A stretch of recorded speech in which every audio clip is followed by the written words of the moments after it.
du Père, du Fils et du Saint-Esprit. Amen. Esprit Saint qui habite chaque être humain, viens déposer en nous ces réalités d'évangile si essentielles, la bonté du cœur et le pardon.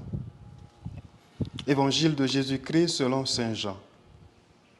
En ce temps-là, Jésus s'écria, « Celui qui croit en moi, ce n'est pas en moi qu'il croit, mais en celui qui m'a envoyé. Et celui qui me voit, voit celui qui m'a envoyé. Moi, je suis la lumière. Je suis venu dans le monde pour que celui qui croit en moi ne demeure pas dans les ténèbres. Si quelqu'un entend mes paroles et n'y reste pas fidèle, moi, je ne le juge pas, car je ne suis pas venu pour juger le monde, mais le sauver.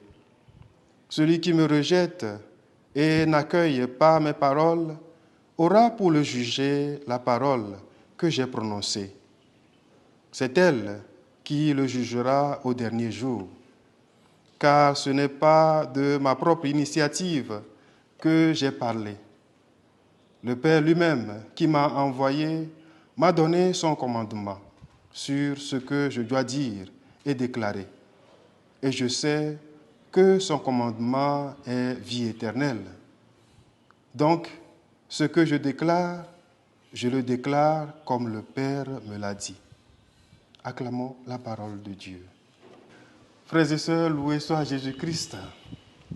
En ce mercredi de la 4e semaine de Pâques, Jésus affirme solennellement dans l'Évangile le caractère divin de son ministère. Celui qui croit en moi, ce n'est pas en moi qu'il croit, mais en celui qui m'a envoyé. Et celui qui me voit, voit celui qui m'a envoyé. Jésus n'est pas seulement, chers frères et sœurs, l'envoyé de Dieu. Il est aussi l'image parfaite du Père.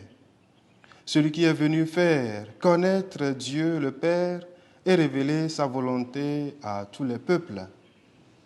Mon frère, ma sœur, peux-tu vraiment affirmer du fond du cœur que tu connais Dieu et sa volonté? La connaissance de Dieu et de sa volonté se réalise à travers l'écoute de sa parole et l'accomplissement de ses commandements.